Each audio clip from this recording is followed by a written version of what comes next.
Ole Walls house. It's me. It's your man. It's your main man. It's Ole Walls. I'm back with you. Episode number 106, ladies and gentlemen. Got a fun episode coming your way. Before we get there, let's do the housekeeping. You guys could please rate, review, subscribe, comment, share on all the different channels. Spotify, Apple, Google Pods. I think Google Pods is actually going away. YouTube, we got the YouTube page. So we got a fun show coming. Got a couple of guests coming. Bill, the Big Cat Gardner, Matt Johnson, MJ, dearest MJ, here with us.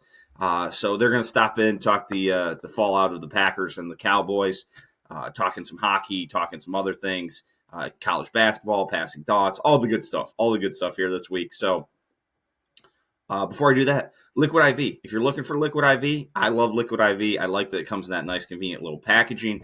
I like that it comes in all different flavors. I'm a Concord grape guy. I like that it's 3 times the hydration of water alone, twice the number of electrolytes as the leading sports drinks. They're also all about equitable access to water. They've donated over like 39 million gallons, but it's super simple. You get your little packet, 16 ounces of water, you're good to go. And if you want it for 20% off, promo code OWH is the way to go. So go to the link in the show notes below or go to liquidiv.com. Forgot that for a second. And use promo code OWH. O for Ole, W for Walls, H for House. Promo code OWH, 20% off Liquid IV. All right, let's get into the show. Okay, day 1 of NFL Super Wildcard Weekend. So NFL Saturday, we had 2 games going on, not particularly competitive in either one of them. We start the day with the Texans and the Browns. It starts off like we're going to have a good one. We trade scores early. It's 10-7. Even the Browns take the lead. And then, whoa, mama, downhill from there. C.J. Stroud starts balling. First half, I think he threw for like 3 touchdowns and like 236 or something along those lines. C.J. Stroud fucking arrived yesterday. I know he's been playing good. I know I've talked about him throughout the year. I know we've talked about some big comebacks he's orchestrated, and it feels like back-to-back weeks at certain points. But like yesterday, it was like, man, we're fucking here. I'm here. And yeah, 16 of 21, 274. He barely threw it in the second half. And the Browns defense is just non-existent. And what, I don't want to say a coming out party because I've talked about them throughout the year, but what a coming out party on the biggest stage they've had in a long time for the Houston Texans. And this is a young team. This is a rookie quarterback, a first-year head coach, and they just showed up, man. And then the second half, Joe Flacco and the old Dave Portnoy, cool Joe jokes were going around. I saw one. They happened within 2 minutes of game time of each other, pick sixes. I saw one, was doing something else around my house. I come back down in the basement, and I was like, oh, they scored again? Or is this a replay? And my wife's like, no, they just scored again. The roommate had to fill me in. She's like, oh, no, it keeps getting worse. The final was 45-14. So the Houston Texans will advance. I probably should have pulled this up first, but let's pull up a playoff bracket, an NFL playoff bracket to see what we're looking at here. We got 2 AFC games yesterday. So let's see how we're looking now. It's going to obviously all come down to what's going to happen on Monday now. Monday of Super Wildcard Weekend, where the number 2 seed Buffalo Bills will play the Pittsburgh Steelers. They were supposed to be getting an ass load of snow today, and it was moved. By the way, while we're on it, I don't have a problem. If you got to get 65,000 people into that Bills stadium and they're whiteout conditions where you can't see, I'm fine. Like, I don't care. Move it. And if you've ever been to Buffalo, I've been to Buffalo. It's like on this little hill, and it's just like houses. It's not set up to try and move 65,000 people in there, period, let alone if there's a fucking blizzard dropping 2 to 3 inches of snow. I'm good with it moving. And I don't really hate football at 3:30 on a Monday. Not going to lie to you. So, over in the AFC, let's talk before we talk the playoff picture moving forward. we had the Kansas City Chiefs and the Miami Dolphins. It was cold as fuck. It was negative 10 degrees here this morning where I'm at in Wisconsin. Down there last night, I think it was like -4 around game time, and then kind of got colder. Everybody just looked cold as shit. I know they said in the pregame that they had basically like 30 to 30. It was like 30 degrees warmer in that stretch because of heaters and stuff than it was outside, which is fucking wild that they can do that. But yeah, the Chiefs dominate it. That one, I don't know. I don't even know if it ever felt like a game. The Chiefs kind of got out early, if I remember right. I was like half paying attention, half not. Yeah, what happened? Yeah, the Chiefs scored first. Again, they get up 10-7 or 9-7 because they missed the extra point. Wait, no. What happened? What happened here? No, I'm sorry. They got up 10-7. They kicked 2 more field goals. And Miami did get the touchdown to Tyreek Hill, but that's about it. Like, nothing else happened. Not a great game for Tua. 199 yards, 20-39, sorry. Touchdown and interception. The Chiefs just showed up, man, and they played better. And they're a well-positioned team to play in the playoffs because they know what they're doing. I know this isn't the greatest Chiefs team. I know it's not the best Chiefs year, but they know how to win in the playoffs. Like, there is something to be said for that. It was also super cold. The Dolphins don't win games in the cold. I think they've lost their last 10 in games under 40, I saw. So the Chiefs advance. So we got the 4 and the 3 seed. And by the way, Patrick Mahomes shattered his helmet. When for the longest time nobody wanted to tackle him, but then they decided they should tackle him. With 11 minutes left in that game, the total yards were Chiefs 390, Dolphins 151. That tells the entire story. Also, Albert Breer was bitching that they didn't test Mahomes for a concussion after he broke his helmet because they switched up the helmet and there was a giant hole in it. Who cares? They're fine. Mahomes did not seem concussed at all. We don't need to test everybody every second for a concussion. Also, this was a funny one. The Chad Duke Show put out a great tweet about the game. The pearl clutching about the coldness in Kansas City tonight from the football media has moved way past embarrassing. The reason everyone likes this sport is because they play in shit like this. Does anyone that writes about football actually like football? And then someone replied to it, the only thing sports writers like is European soccer. It's kind of true. I wonder if all these nerd losers actually like football and actually like the culture. Football's a macho man dickhead culture. It's what it is. And I think a lot of sports writers would like to fundamentally remake what it is. But anyway, we're not going to delve too deep in that. So, if everything goes to plan in Buffalo, which I think is going to happen, the Bills beat the Steelers. You're looking at Bills-Chiefs in the playoffs in Buffalo this time. In Buffalo, not in Kansas City. Unless the Steelers win, then the Texans would go to Kansas City, which would give the Kansas City Chiefs another home game, and the Bills would be out. The Steelers would be in Baltimore, and the Texans would be in Kansas City. Sorry. It gets confusing. I struggle sometimes. I'm not the brightest. But yeah, as it looks like Houston's headed to Baltimore. Buffalo will host Kansas City. Sign me up for both of those matchups. I am in. Nobody from the NFC has played yet. You have to imagine now that Buffalo and Kansas City is going to be Sunday. Might be looking at Sunday night for that if Buffalo is playing on Monday, and then there's going to be 2 Monday night games. So the winner of the Eagles Tampa Bay, you kind of think they're going to play Sunday too. I mean, I can't imagine they're going to flip Monday games to Saturday games. So, and then you'll have the Lions and Cowboys and Packers and Rams all play today. So, looking forward to it. NFL Super Wild Card Weekend. Also, I have Peacock, so I watched the game. I think there were a lot of people who were like, don't buy Peacock to watch the game, and I agree with them. I don't know where I would have fallen if I didn't have Peacock. We've had Peacock. We watch shows on Peacock. The roommate likes watching The Office, likes watching Parks and Rec. Those are on Peacock. We've had Peacock, so I didn't go out and buy Peacock for this. How many more times can I say peacock? I'm a peacock. You got to let me fly. It's troubling. It's worrying. I don't know if troubling is the right word, because troubling like insinuates there's actually something to really be troubled by. But it sucks that they're moving games to like be like additional pay services. And then I saw like Clay Travis made a point. If we're paying extra for the game, why the fuck do we have to watch commercials too? Like, that's bullshit. But they're double dipping, of course. And there's a lot of people out there. They're testing the waters on how much they can do this. And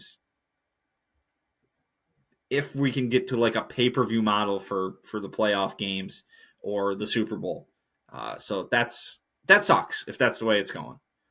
Hopefully it doesn't. Hopefully this is just like a thing they do for like one game a year. And if it's one playoff game a year on Super Wild Card Weekend, I can live with it. The worry is it's going to keep expanding. So, all right, let's go on to the next. Okay, ladies and gentlemen, I'm looking over. We are live. Ole Walls house live right now. Post-Packer game. But hang on. One second. Something's not right. Here it comes. Jesus Christ. Oh, no. It's stuck. I broke it. It was stuck on my chair. I got to get my earphones in. Now we're live. Let's go. God, Packers, baby. Far too small. I just snapped the chin strap. It got tangled up in my chair, so we're just gonna have to do some maneuvering here. The Green Bay Packers have beat the Cowboys in Super Wild Card Weekend. I've got a noted Cowboys fan, good old MJ here, and the big cat Bill Gardner here with me. First thoughts, gentlemen. Anybody want to lead it off here? Bill, MJ, who wants to take the lead here? Who wants to just give us the first thoughts? I'll take it, and then I'll let MJ.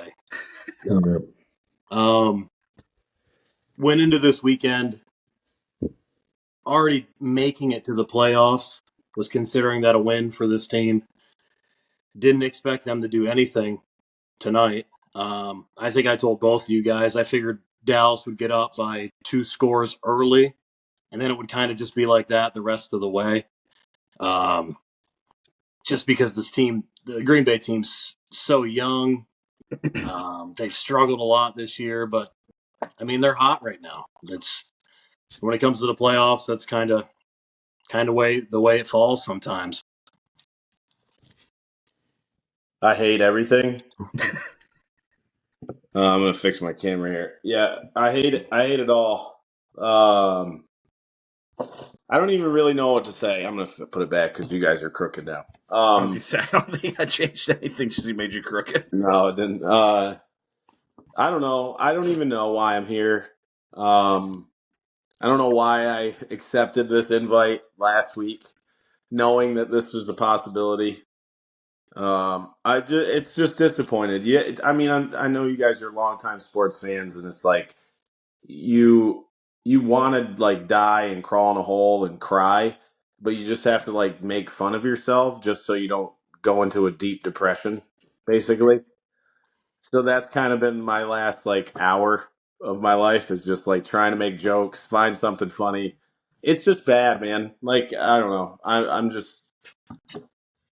I'm just trying to go to the next second, I guess, right now. So through all this, like I was kind of not quite on the same level as you, Bill. I didn't quite think it was going to be a 2 touchdown like right away. I thought the Packers were going to kind of be in it early. And then sometime around halftime, I was expecting the Cowboys would make a big play. And then all of a sudden, like the second half would start and the Cowboys would score again. And then it was going to get out of hand. And then the Cowboys were going to be up 2 scores. I thought the Packers would put up a little fight. They'd come out kind of, nothing to lose like they did today.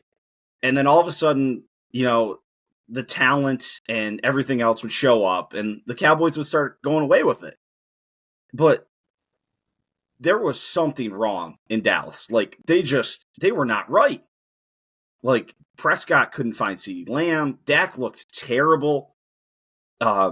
they were one of the best passing teams on first down all year, and they decided they were going to run it on first down all day today. And I mean, just all of a sudden, like things just started happening, and it was like that fucking snowball effect. And they the Packers pointed just got out going. right away. I think Olsen was on it like almost immediately. He's like, something is off with CD and Dak. Like something's not right. Yep. Well, they can't stop the run. It's still a problem. It's been a problem for years now. And they get into these games, against Green Bay in the past. And I know like the big plays in some of these Green Bay Dallas games have been like Aaron Rodgers like crazy throws or last second things, but like in all those games they've had problems stopping the run. The San Francisco game, they couldn't stop any run game. Arizona game this year, and it's if Dallas doesn't get out to those early leads, they lose games. I think mostly it's just because if they're up 7-14, teams got to pass, and then they can just pin their ears back a little bit and pressure with Micah and stuff. If you take that away from them, the defense it's soft up the middle, and they just don't have, I don't think, the depth defensively. And I know Dan Quinn gets a lot of credit, but that defense gets torched. And like you can't expect perfection from your quarterback at all times. You got to have a defense that can keep you in a goddamn game for a little while. And they just couldn't. I don't. I think Dak could have played perfect today, and I don't think it would have really mattered. The Packers scored on what, their first 5 drives? Yeah, and some of that Well, Dak, threw the pick, which was a nice play.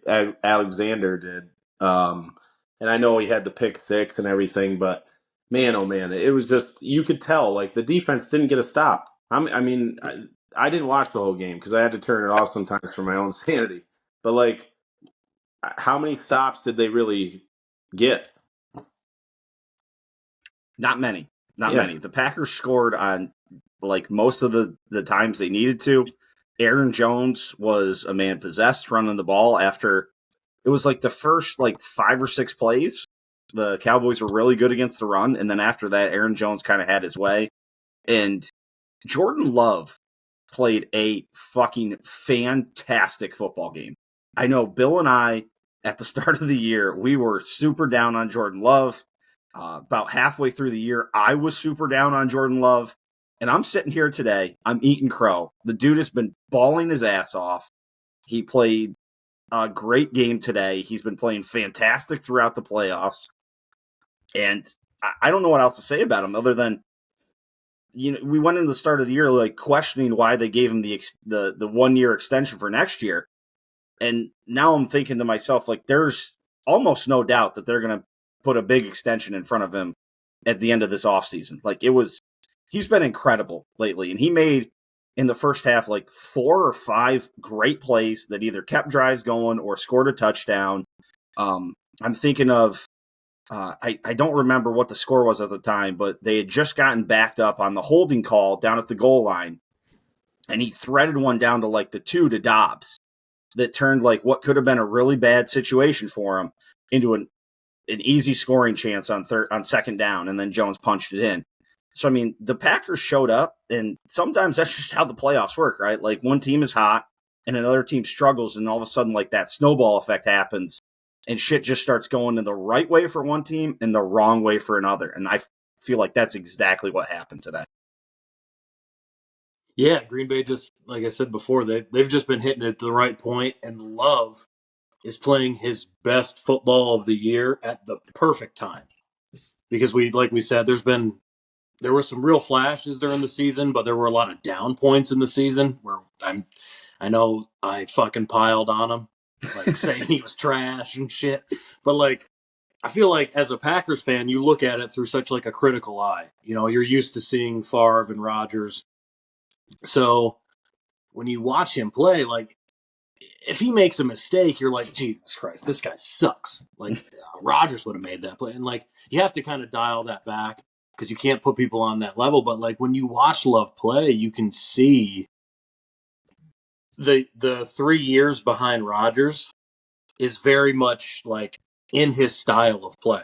These off-platform throws and the leaving his feet, and he is able to make those type of plays. And it's like, what I was worried about was him wanting to do those type of things because he watched Rodgers do it, but not having the ability to do it.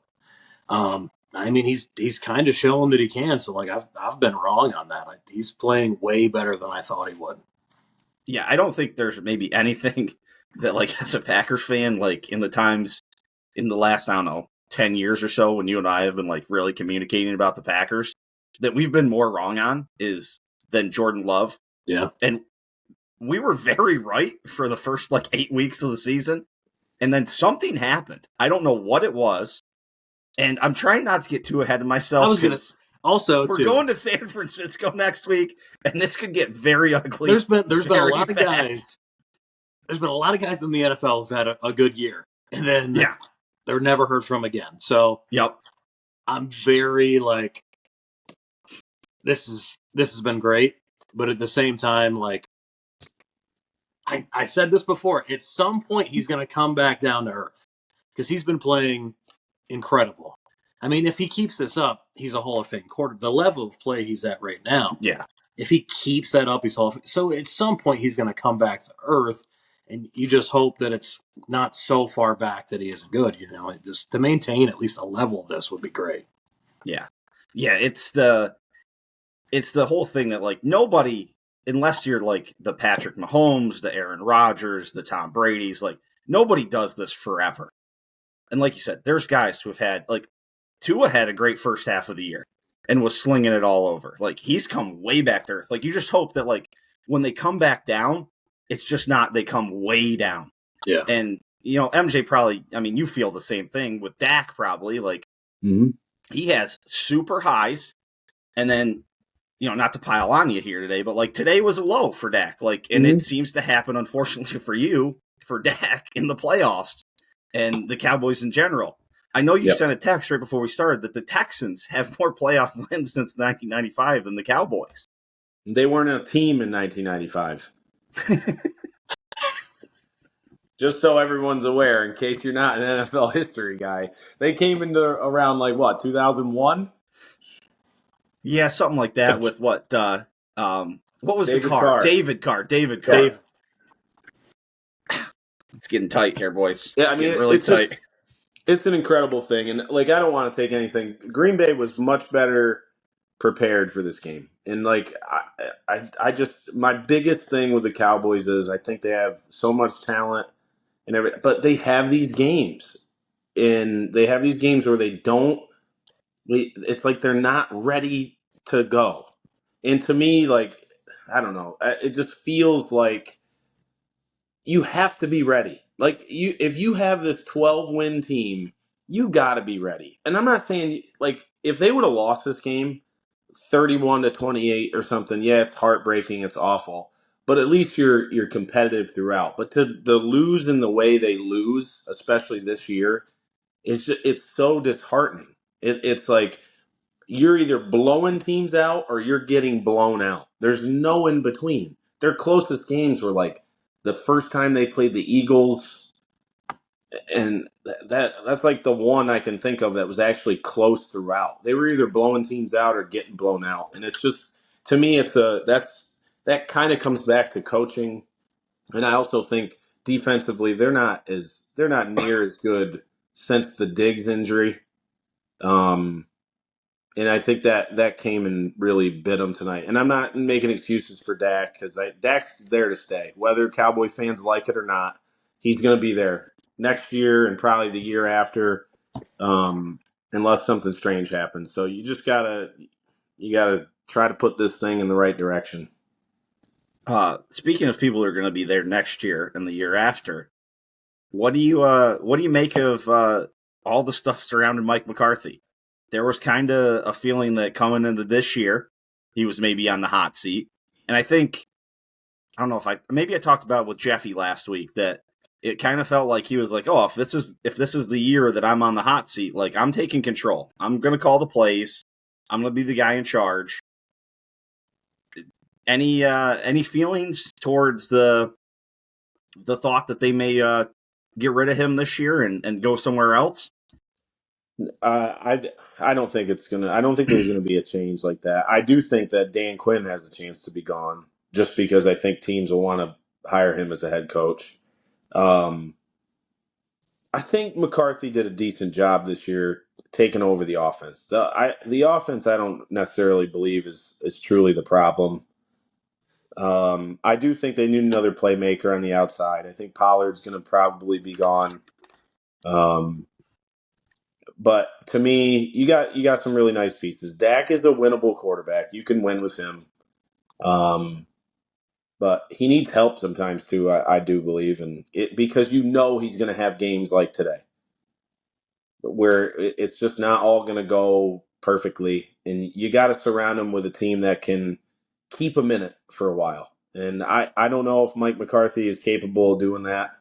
But at the same time, I don't know if I'd get rid of him just because offensively it was a lot better this year. And who else are you going to get? That's my biggest worry. Billy B. Oh, man, I don't know. Maybe. I mean, I did read some things that said sources said that um, it would a lot would be judged on the last game of the season for them.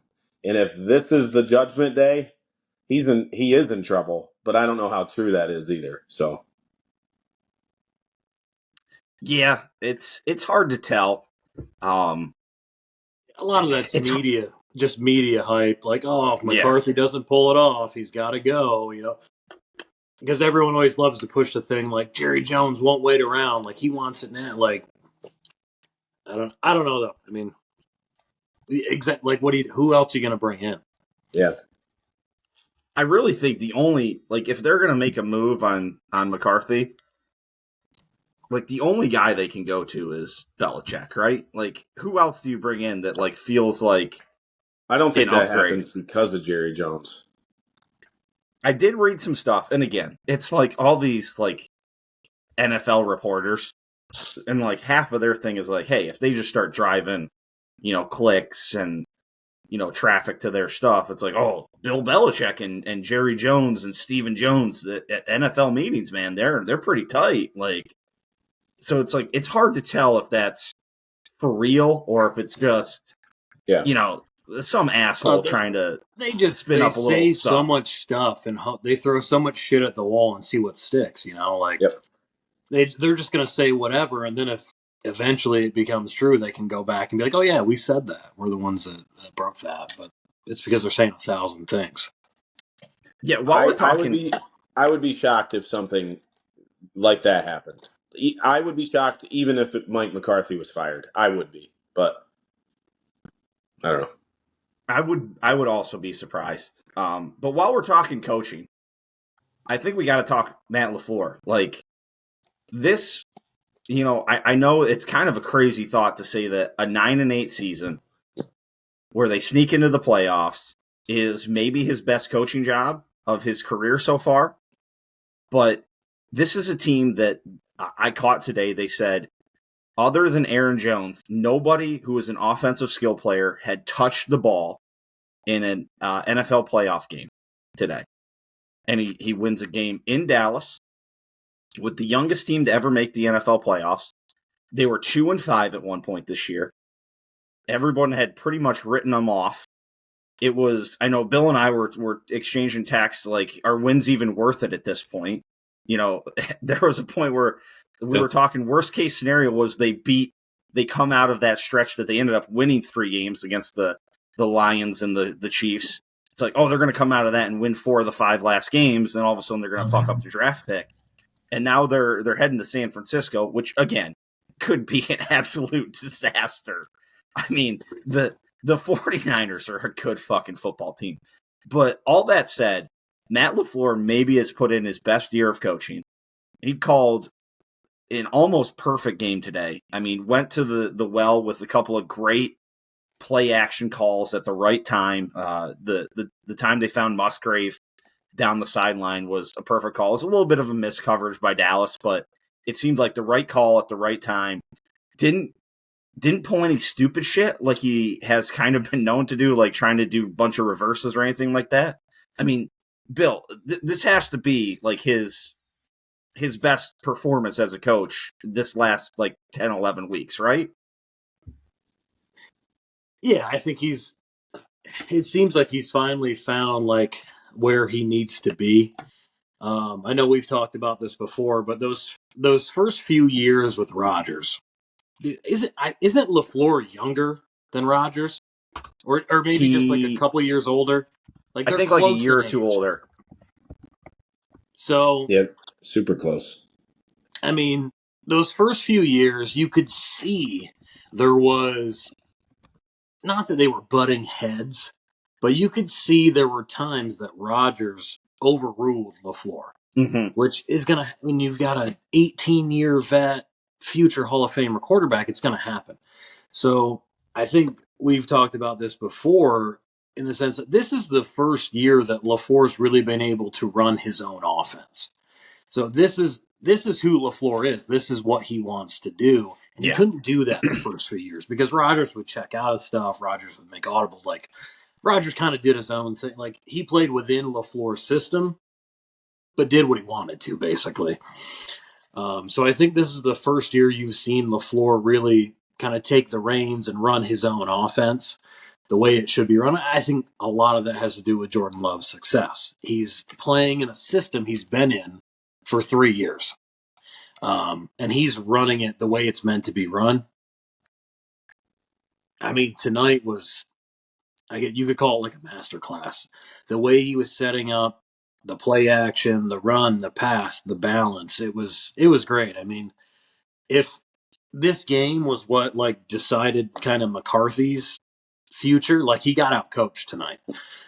So like not great for him, but I mean this really showed like LaFleur has definitely kind of taken control, and there's absolutely been points where like I've been like, man, what the fuck is he doing?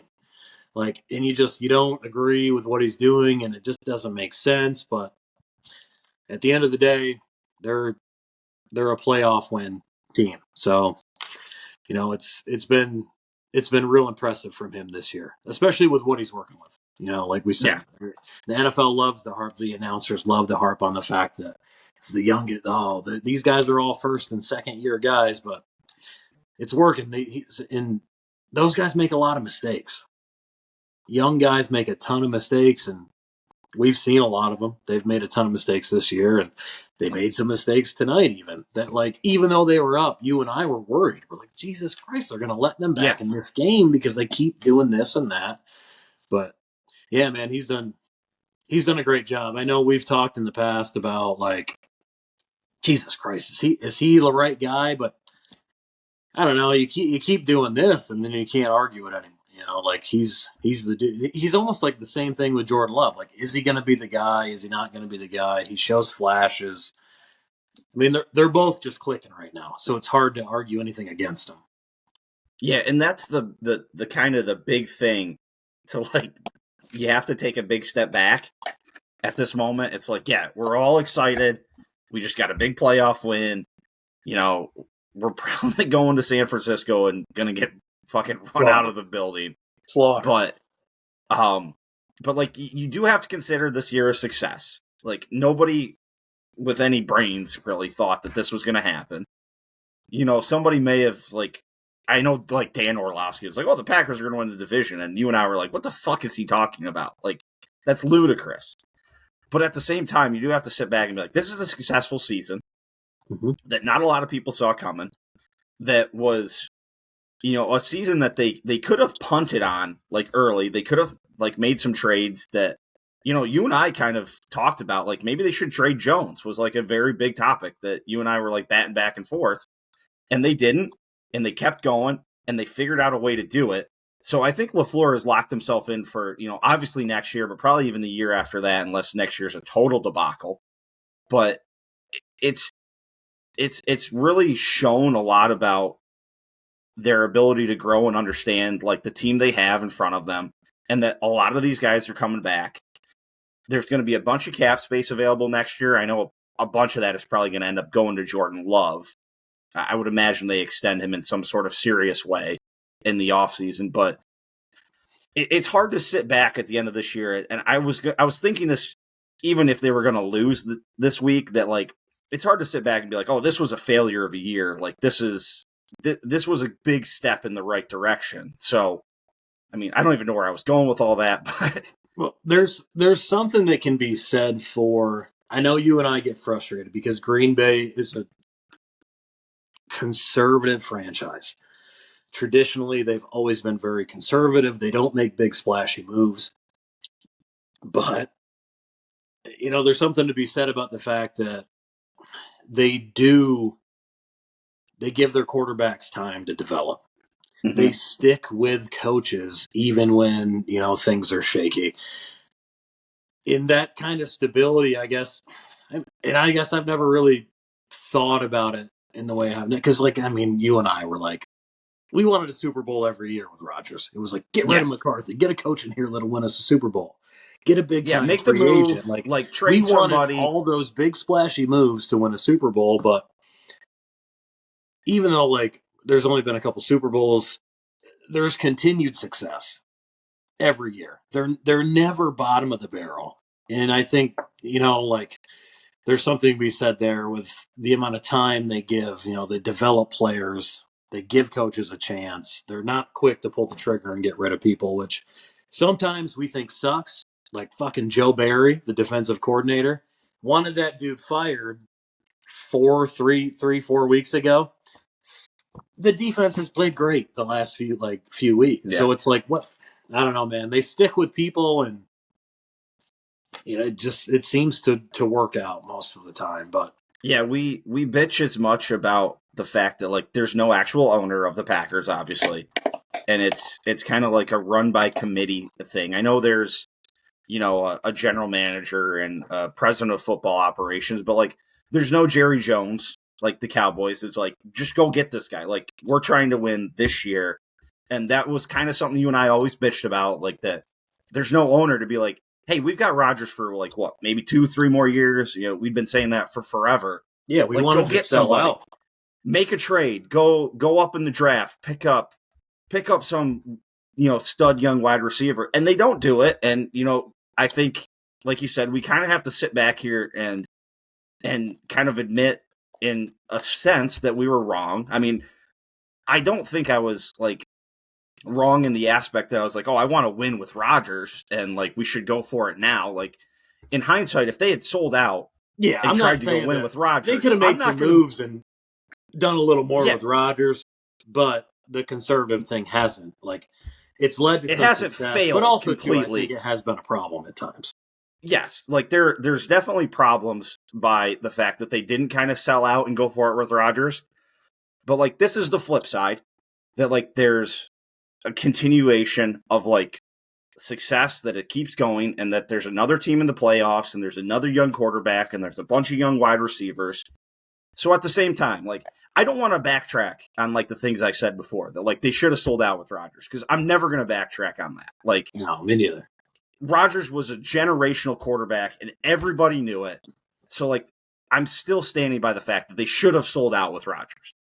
But I do have to like kind of play 6 one way, half dozen the other, and be like, okay, I kind of understand what they did, and like see that they did set up a path to the future.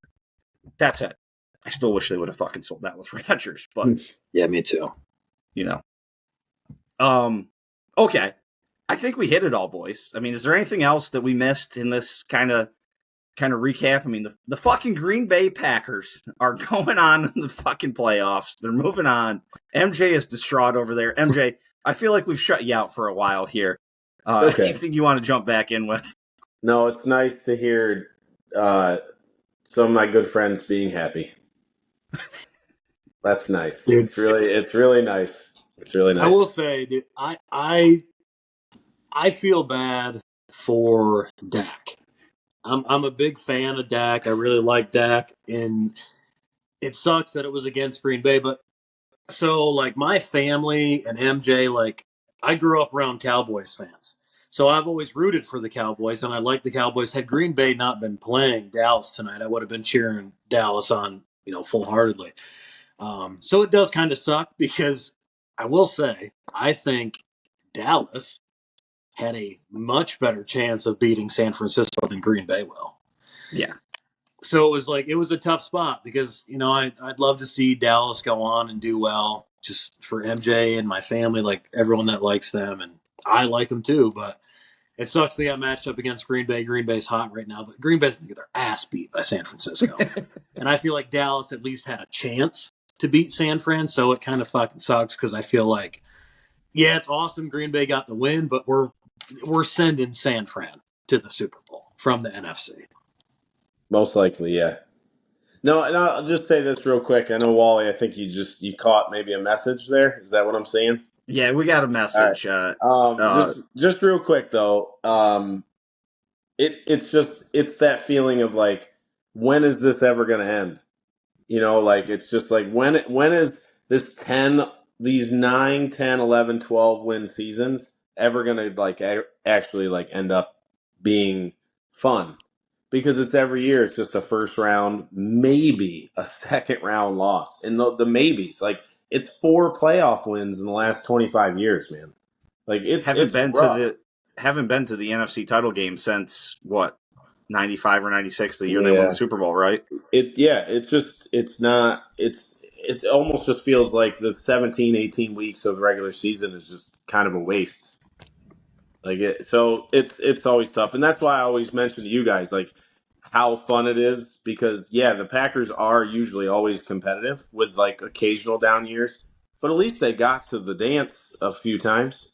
They've been to 9 NFC championships in the last however many years. Is that Yeah, how many? there were a few over the last handful. With Rodgers, Yeah. there were quite a few. So I Yeah, mean, Rodgers was there, even and just to get to that far, the Cowboys can't even get there. So it's like one of those things like Packers fans and Steelers fans, you guys have it pretty well when it comes to like you're always competitive, and sure you don't make big flashy like trades and stuff, but it works yeah, I because the feel like Cowboys ain't working. They're not working. Packers fans and Cowboys fans have a little something similar. But, I almost feel like the roles were reversed this year. Usually Green Bay is like a favorite coming into the playoffs and they yeah, lose when they shouldn't. It was I nice did to say be to on the other MJ. side of it for once.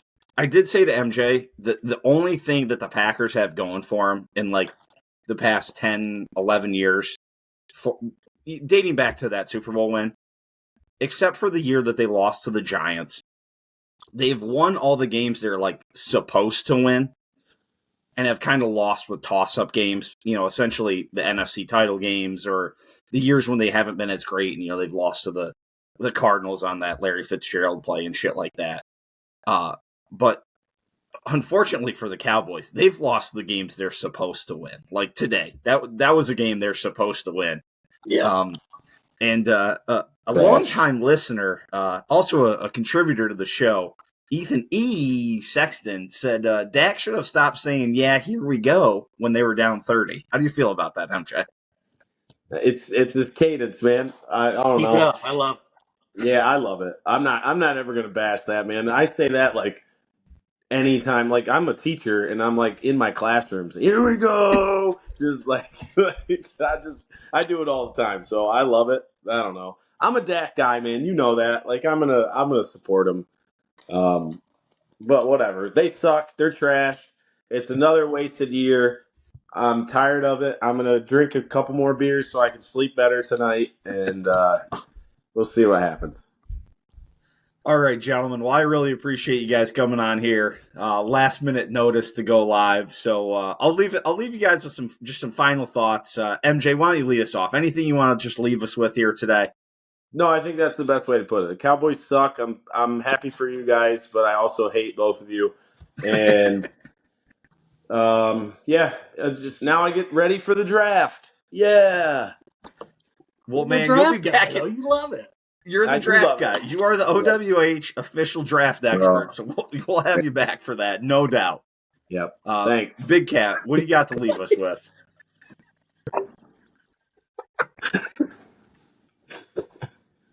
Uh, Go ahead, Bill. Hit us with something. Yeah, Big Cat, what do you got to leave us with? Man, I got nothing for you. I'm happy. It'll be short lived. It'll end next week, but it's been fun, dude. It's been a lot of fun watching this Packers team that shouldn't have been good be good. It's been fun. Yeah, the last 4 or 5 weeks has been fun. So I'm just going to leave you guys with this. The helmet's back. Let's go. Go, Big ass Pack, head out of go. that thing. Big ass Woo! head. Fucking Use your brain. get out of here. The Detroit Lions have now won their first playoff game in 32 years, 1991. Yours truly, not born the last time the Detroit Lions won a playoff game. They snuck it in under the wire by a couple months, but yeah, yours truly, not on the planet Earth the last time the Detroit Lions won a playoff game. The Lions get a stop on a 3rd and long and late in the game, and the Rams decide to punt and try and have their defense get the stop. Does not work. They got knocked out of field goal range. I didn't watch a ton of the game. I'm not gonna lie to you. I was still kind of buzzing from the Packers game. It was awesome. So the Lions, though, I think it was kind of a shootout early and then kind of slowed down in the second half. That's just quick spin through the statties. Yeah, they only scored 9 points total in the second half. 2 field goals from L.A. and 1 field goal from the Lions. Stafford, both the quarterbacks played good. Stafford went 365 for 2 tutties, no interceptions. Jared Goff, 277, 1 touchdown. Puka. Oh, yeah, Puka set another record. He had 9 catches, 181 yards, and a touchdown. That was another, where are we at here? Rookie receiving yards in a single playoff game. DK Metcalf had 160 back in 2020. But now Puka holds that too. So going into Monday, the not the matchups aren't set, but the times when games will be. The Packers will play Saturday night. They will head out to San Fran or Santa Clara, I think where it actually is, and play the San Francisco 49ers, of course, 8:15 Eastern on Fox. Earlier that day, the Texans will play either the Ravens or the Chiefs. That is all dependent on what happens in the Bills and Steelers game. The winner of the Bills and Steelers game will play Sunday at 6:30 p.m. I love it that they start doing this. They start doing 3 and 6:30s instead of like 4:30s and 8s. Oh, I fucking love it. So the winner of the Bills and Steelers plays on Sunday. If the Bills win, they host the Chiefs. If the Steelers win, they go to the Ravens. That determines the game with the Texans. And then the Eagles and Buccaneers will play. Eagles or Buccaneers will play at the Lions at 3 p.m. A virtue of the Packers beating the Cowboys for the Lions is they now get to host a second playoff game. So that's pretty cool. Pretty cool for them. All right, we'll have more football as soon as the Monday night stuff concludes. So here we go into that. Monday night recap coming at you. The game is not officially over here on Monday Night Football of Super Wild Card Weekend. But the Buccaneers have just gone up 31-9. Is that what it is? I every time I look, it just gets worse for the Eagles. But yeah, it's been a rout. The weekend of routes is coming to a close. 32-9. But yeah, the weekend of routes is coming to a close. The Eagles will go down. They will lose 6 of their final 7 games. They came in as an 11-6 team, had lost 5 of the 6 5 of their last 6 regular season games. Sorry, they've got me all tied up in tongue twisters here. 10-1. The Philadelphia Eagles got to 10-1 this year, and then just it fell apart. Their defense was terrible. Their offense shrunk. Jalen Hurts is currently getting sacked with 5 minutes and 12 seconds left in the game. And what an absolute debacle for the Philadelphia Eagles. On the bright side, the Flyers won tonight. They move into second place in the division. They're only 2 points back of the Rangers. They do have a couple games. There are a couple games ahead of the Rangers in the schedule. I think they've played 44, and the Rangers have played 42. But still, what a year for the Flyers. I mean, a team that most people pick to be shitty. But back to football. Like I said, the weekend of blowouts. The Eagles are going down. The Buffalo Bills got out early to a big lead. The Steelers tried to make it interesting. There was a point where it was 14-0. The Steelers threw an interception in the end zone, and it just kind of all went downhill from there. Again, they did come back and make it a little interesting after that. But in other news and blowouts, Donald Trump on a blowout in the Iowa prelims. Prelims is not what it is called. It's the Iowa caucuses. What's the word? Preliminary. Prelims? No, it's not prelims. What's it? Whatever it is. Donald Trump projected to get about 51% of the vote, 21% for Ron DeSantis, and then 19% of the voters, who are obviously idiots, have decided to vote for Nikki Haley, who is just Hillary Clinton in a red dress. But no more on that.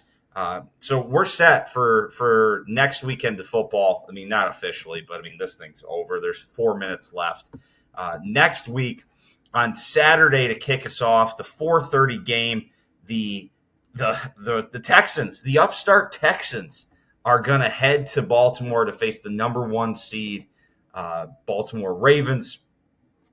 Ravens, obviously, we got 2 cases of number 1 seeds resting their guys in week 18 now in the NFL. There's a lot of precedents where this has not gone well for teams. And as a fan of the Green Bay Packers, who, as we know, beat the Dallas Cowboys, Jordan Love, again, maybe the best quarterback in the league the last 9 games. I mean, I saw this stuff today. In the last 9 games for Jordan Love, he's gone 212 of 300 for 2,422 yards, 21 passing touchdowns, 1 interception. That's a 70.7% completion percentage, 8.1 yards per attempt, 116.6 passer rating. 8 of those games were multiple touchdowns, no interceptions, and 100-plus passer rating, and the Packers were 7-2.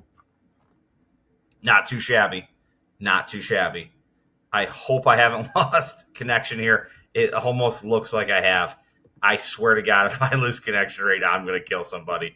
But, yeah, so we're set for the NFL divisional round playoffs. Maybe my favorite sports weekend of the year. And we got the Texans at the Ravens on Saturday in the early game. The Packers head to the 49ers for the night game. That's going to be a tough one for them. And then the Lions will host the Bucs now in my favorite setup in football, the 3 o'clock early game, and then the Chiefs and the Bills in the second game of the divisional round on Sunday. They kick off at 6:30. I love it. I can't wait. I'm super pumped. I love football. Flyers update time. Good week for the Flyers. Got off to a rough start on Monday. The Penguins just kind of beat the shit out of them, really. But hey, after that, bounce back strong. A win over the Canadiens, the Montreal Canadiens, on Wednesday. I made a note about it. Did I make it? Yeah, they were out shooting the shit out of the Canadiens. They hit the post 5 times in regulation. They get it to overtime, end up hitting the post again in the shootout, but then do come away with a shootout win. So it was a solid battle against the Canadiens to pick up that win. Then on Friday night, they play the Minnesota Wild. They're down 3-1 midway through the third. Let me see if I can find the timestamps on this.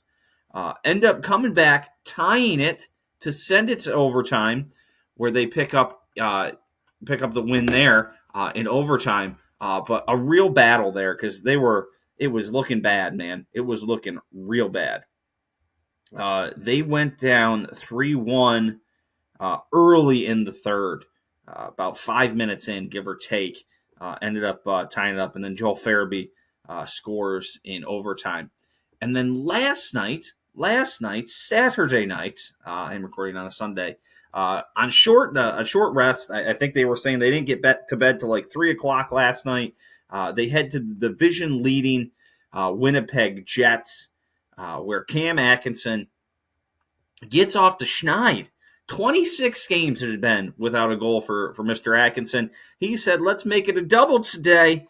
He is the 2 goals scored were both him, and the Flyers shut out the Winnipeg Jets. Sam Ersson with the shutout, I think like 36 saves, if I'm not mistaken. 35 saves. So a good week. 3 wins for the Flyers.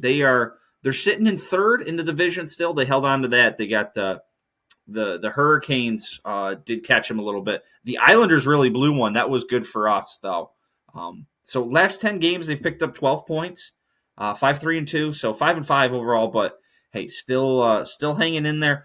Only 2 points back, rather, of the Rangers in first place. They have played a couple more games than the Rangers and have played 1 more game than both the Hurricanes and Islanders, who are on either side of them in the division. A couple more than the Devils and Capitals as well, who are the next closest teams. So, they do have a little bit of a game advantage because they've had the opportunity to win some games. But hey, 23-14-6, so 23-20, winners of 3 in a row after things were getting a little funky. It's a week coming up that's not going to be the easiest.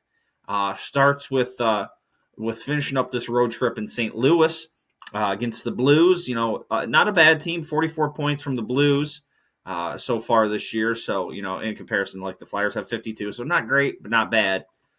Then from there on Thursday, they start a little home stretch. We got the Dallas Stars coming into town on Thursday. And again, Dallas Stars are a solid team. They have 55 points on the year. They're third in the Western Central Division. Real solid team there. Then on Saturday, we got a Saturday matinee.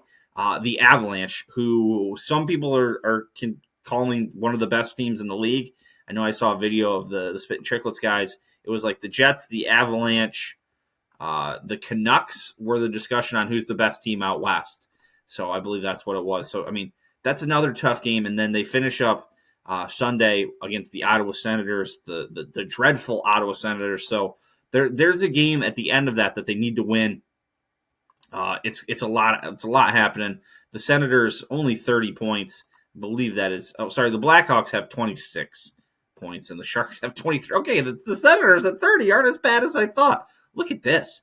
The Kraken and the Edmonton Oilers have just been peeling off games. The Edmonton Oilers have won 10 games in a row, and the Kraken have won 9. And they're 9-0-1 in their last 10. Look at that. Any other win streaks? The Flyers, with the 3-game win streak, looks like about the next best run. Yes. A bunch of people at 3, but wow. Look at this. The LA Kings, losers of 8 straight losses. Not even the 1-9 over their last 10 San Jose Sharks have lost that many. So, all in all, tough week coming up for the Flyers, but they performed well last week. Jamie Drysdale, I think, has fit in pretty well. Again, I'm an idiot, so I don't really know. But that little punk Cutter Gauthier, I don't even know if I'm saying his name right, but fuck him. He's out of here. Said, see you later. We don't want you. Go somewhere else, you loser. What a dick. All right, let's keep rolling. Let's go over to the hardwood, some hoops. The Tar Heels, another undefeated week. 2 more games in the win column for them. A good win at NC State on that was Wednesday night. Wednesday night they picked up a good win. Kind of led all throughout, but it was a tight one. RJ Davis again leads the team. 16 points, 4 rebounds. Elliot Cadeau dishing the ball well, 6 assists.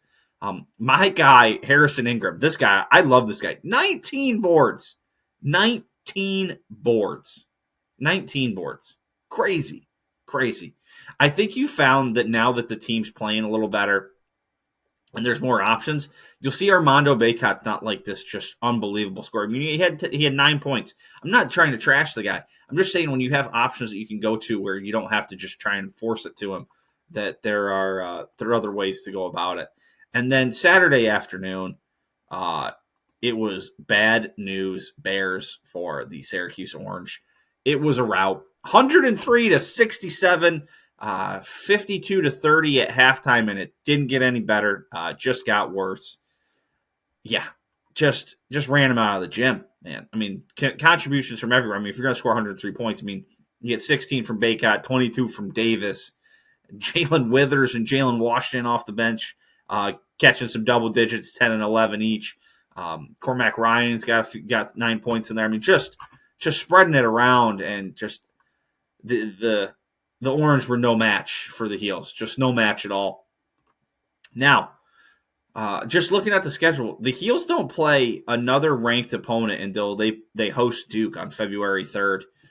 They've moved all the Duke games to that Friday slot, or that Saturday slot at like 6:30 Eastern, 5:30 Central.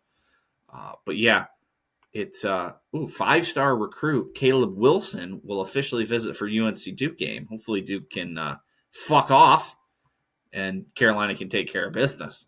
Yeah, so they only have games against ranked teams 3 more times the rest of the season. The 2 games against Duke, and then hosting Clemson, who they beat already once this year. So it's set up for them to put a lot of wins in.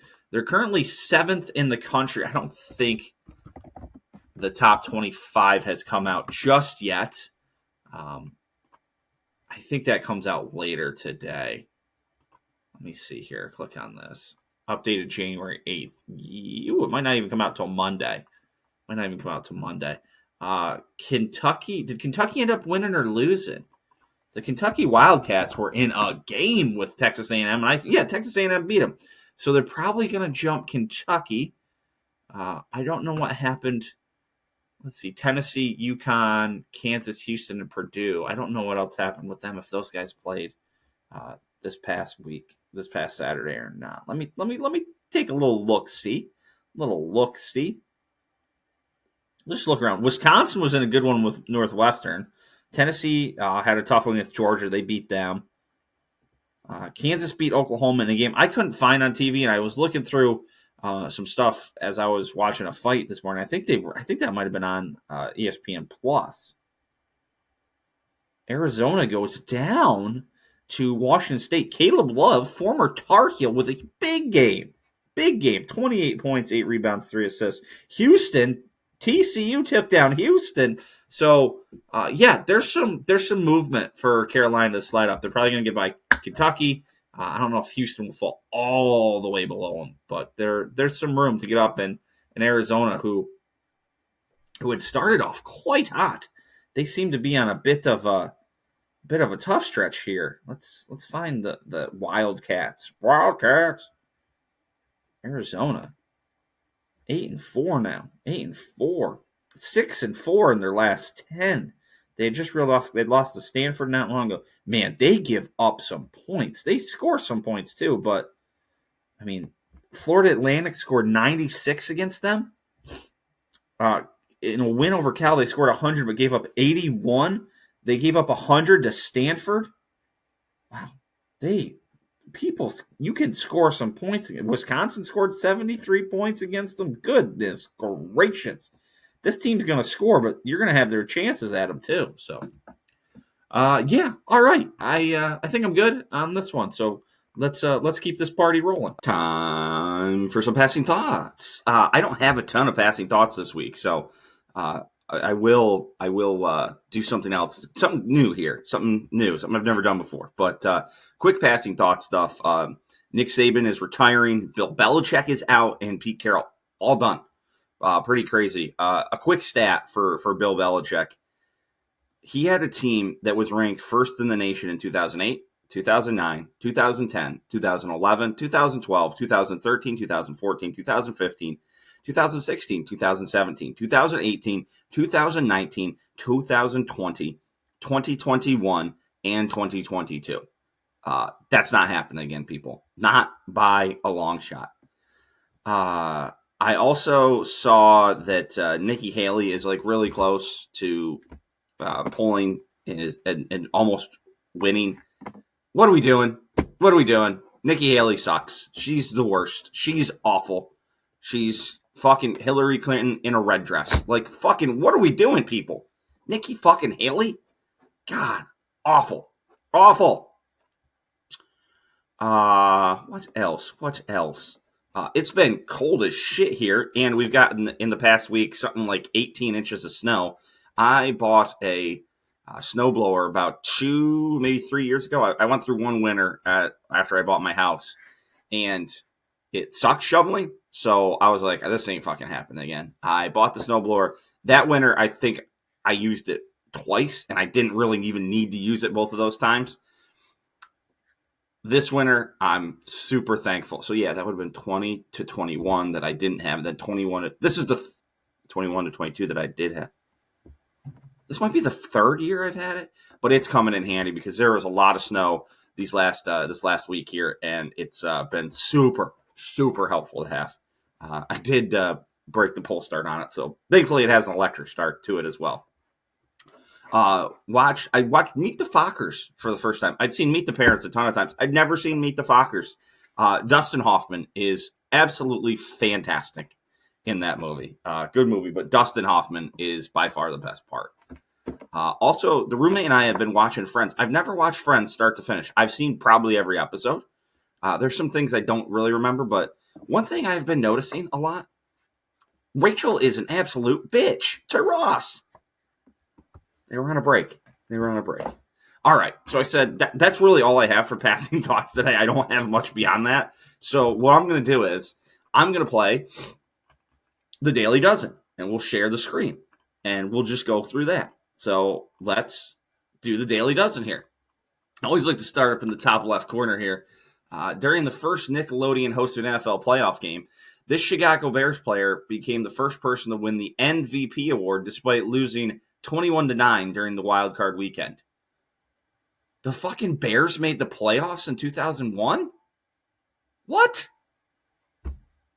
Huh? We're going to have to skip that and come back. In 2003, this American League team won a horrific 43-119. I think it was starting pitchers Mike Morath, Jeremy Bonderman, and Nate Corhone losing set. Jeremy Bonderman, I think he played for the Detroit Tigers. Yes. Known for an intense defensive pressure referred to as 40 minutes. Arkansas, Nolan Richardson. Nolan Richardson coached this SEC school from 1985 to 2002, leading to 3 Final Fours and a national title. Yeah, Arkansas. Snacks and candy. The standard version of this brand of hot chip comes in a purple bag and has flavor varieties such as Fuego, Blue Heat, and Nitro. Is it Takis? Takis, right? Takis. Music. Baby, can't you see I'm calling? A guy like you should wear a warning. It's dangerous. I'm falling. Our lyrics from 2003, Britney Spears. I'll come back to that one. Anne Hathaway played a recent college grad turned assistant for a powerful fashion magazine editor played by Meryl Streep in this 2006 dramedy. That is The Devil Wears Prada, if I'm not mistaken. It sure is. Television. Running for 13 episodes in 2007, this critically panned ABC sitcom was based and developed on characters from Geico Insurance TV commercials. Wait a second. They've been playing these commercials with the caveman recently. Is it the cavemen? Ooh. Well, it's not Thai Cave Rescue. I don't think that. Is it Walking with Cave? Is it just cavemen? Let's go with cavemen. This is a guess here.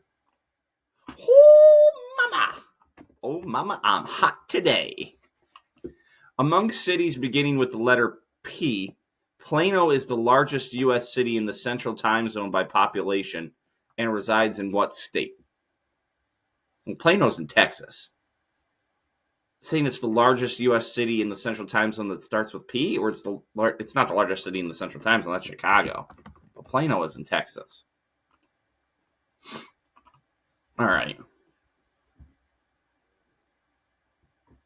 First Nickelodeon hosted NFL playoff game. The Chicago Bears player became the first person to win the MVP award, despite losing 21-9. I mean, Justin Fields, I don't know. I didn't even know they made the fucking playoffs that year. Yeah. Baby, can't you see I'm falling? A guy like, yeah, I don't know. What? It's Hit Me Baby One More Time. It's too early.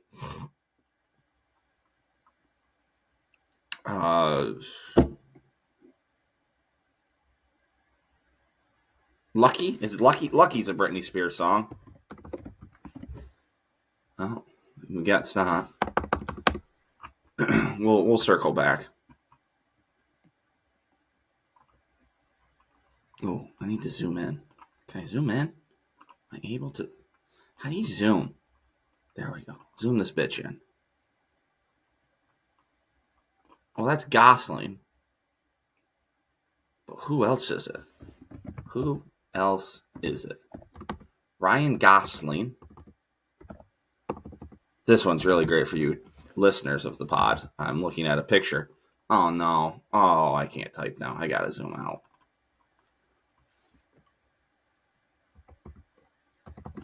Oh, it's Banks? Is her name Banks? Elizabeth Banks? No. What's not? Music. Baby, can't you see I'm calling? A guy like you should wear a warning. It's dangerous. I'm falling. Wait, falling? Falling. Catch me, I'm falling. That's got to be it. That was not it. Let's double dip the NFL. Chicago Bears player Khalil Mack. Let's go with that. Khalil Mack? No. All right. What were the answers? The NFL player was Mitch Trubisky. Titty lover. The celebrity was Ryan Gosling and Julia Roberts. Since when did Julia Roberts have blonde hair? Bullshit. Answer for the Britney Spears song Toxic. Don't you know that I'm toxic? I've already got that. All right. That's all I got for passing thoughts today. Let's go close this thing up. Closing time, everybody. First off, just want to say thank you to everybody. Thank you, everybody watching and listening. I appreciate you guys. Thank you to producer Kevy for helping me out as always. Thank you to Bill, the big cat, and MJ for coming on, especially MJ. He had to endure through that with us then as a kind of a second beating. So thank you guys. Appreciate everybody. Back next week, obviously more playoff football. The Green Bay Packers live to play another day. I think, unfortunately, we're going to have a rough one, but Green Bay Packers place, we'll be back to talk about that. College basketball. I might even start looking at some golf. I don't even know who won the golf last night, but that's the way it is. But I may even see some golf. So back next week. Appreciate all you guys. Till then, peace.